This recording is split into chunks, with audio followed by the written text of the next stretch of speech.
Chemical paste ব্যবহার করেন, হ্যাঁ, এই যে মুখের মধ্যে যে দিল, এই মুখের মধ্যে থেকে যে জিহ্বার নিচ দিয়ে সবচেয়ে দ্রুত অ্যাবজর্পশন হয়। এই জন্য দেখেন এই যে নাইট্রোগ্লিসারিন স্প্রে করে হার্টের রুগী তাড়াতাড়ি ভেসোডাইলেটর জিহ্বার নিচে করে, এটা ডাইরেক্ট চলে যায়।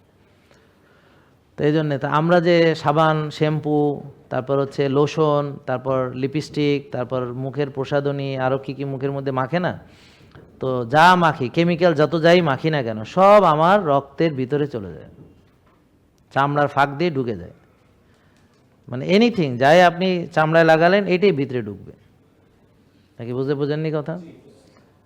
তারপরে টেনশন করলেও খারাপ খারাপ কেমিক্যাল নিঃসরণ হয়। তো আমি যেমন ওষুধের সাইড এফেক্ট আছে, কেমিক্যাল, খারাপ কেমিক্যাল যেমন আমার শরীরের জন্য ক্ষতি, তেমনি অতিরিক্ত চিন্তা, দুশ্চিন্তা, রাত জাগা, না ঘুমানো, সেটাও খারাপ খারাপ অনেক ধরনের কেমিক্যাল রিলিজ করে বডিতে, যার কারণে তো প্রেশার বাড়ে, ডায়াবেটিস বাড়ে, কর্টিসল বাড়ে, বুঝতে পারছেন, ইনসুলিন বাড়ে, সুগার বাড়ে। হ্যাঁ, বুঝলেন? তাহলে চিন্তাটাও মানুষকে কি করে, কেমিক্যাল তৈরি করে। ভালো চিন্তা ভালো কেমিক্যাল তৈরি করে, খারাপ চিন্তা খারাপ কেমিক্যাল। এখানে একটা বিরাট সুযোগ আছে, সেটা কি? সেটা হলো আপনি চাইলে অনেক ভালো ভালো কেমিক্যাল চিন্তার মাধ্যমে বানাইতে পারেন, কিন্তু মানুষের ট্রেনিং নাই বলে সে সবসময় খারাপ চিন্তাটাই করে, ভালো চিন্তা করতে হয় কেমন তাও জানে না। আর সে সচেতনভাবে ভালো চিন্তা করতেই পারে না, কারণ কি, তার শয়তানের দখলে আছে সে, মানে শয়তান তাকে দিয়ে বাজে বাজে চিন্তা করে এবং সেখান থেকে সে ছুটতে পারে না। এজন্য সে বলে আমি তো আসলে টেনশন করি না, টেনশন আমারে করে। তো ভালো চিন্তা করার কোনো প্র্যাকটিস বা অভিজ্ঞতা বা ট্রেনিং তার নাই, কারণ সে কখনো এই ট্রেনিং করে নাই, জন্মের পর থেকে কেউ এটা তারা শেখাও নাই, তার বাপ মা তারে শেখায় নাই ভালো চিন্তা কীভাবে করতে, কোনো দিন শেখায় না। বাপ মা নিজেই পারে না, সারাদিন ঝগড়াঝাটি করে, পোলাপান এগুলো দেখেই বড় হয়েছে, সারাক্ষণ বাপ মা লাগালাগি ঝগড়াঝাটি, একটা দেখতে পারে না, এইভাবে ওরা দেখে শুনে বড় হয়েছে। তো তাদের ভিতরে এরকমই দেখছে সবসময়, বুঝলেন?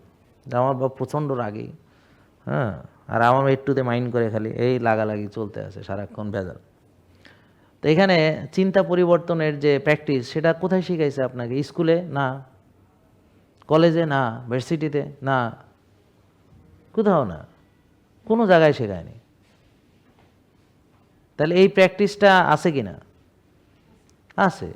আপনি ভালো চিন্তা করেন, পজিটিভ চিন্তা করেন, যেমন আপনি মৃত্যু মেডিটেশন করেন। মৃত্যু মেডিটেশন করলে কি হবে, জীবনের কোনটা বেশি গুরুত্বপূর্ণ সেটা বুঝতে পারবেন। তা না হলে আপনি এমন কাজে সময় ব্যয় করবেন যেখানে সেটার গুরুত্ব বহন করে না। তো দেখেন এখন কত মানে হাই হুল্লাস করে খেলা দেখতেছে, দল জিততেছে খুশি, হারলে বেদনা।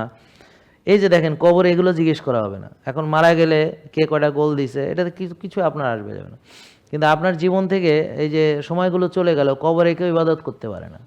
সে 2 রাকাত নামাজ পড়তে পারতো, 2 রাকাত তাহাজ্জুদ পড়তে পারতো, তার একটা কাজে লাগতো, বা শরীরের ভালো হয় এমন কিছু করতে পারতো, বা সে আয় উন্নতি করে, কেউ 2-4টা টাকা পয়সাও কামাইতে পারতো চাইলে। কিন্তু সে না কোনো নিজের রিজিক অন্বেষণ করলো, না নিজের স্বাস্থ্যে কোনো মনোযোগ দিল, না নিজের আখেরাতে কিছু করলো, রাত জেগে নিজের আরও সর্বনাশ হলো। এটা সে উল্লাস করে করতেছে। তাহলে দেখেন এদেরকে আপনি যদি বলেন প্রচণ্ড বুদ্ধিমান, তাহলে নির্বোধ কাকে বলবেন আপনি বলেন তো? তাহলে পৃথিবীতে তো নির্বোধ নাই। তা আমাদের বুদ্ধিমানরা যা জানে সেটাই করে না, তারপর বলে আমরা জানতাম না। আমার এখানে বললো স্যার আপনি যদি না বলতেন আমি তো জীবনে এগুলো জানতাম না। তা আপনি যা জানেন সেটাই তো করেননি। জেকে লাইফস্টাইল লিমিটেড, ওষুধ মুক্ত সুস্থ জীবন।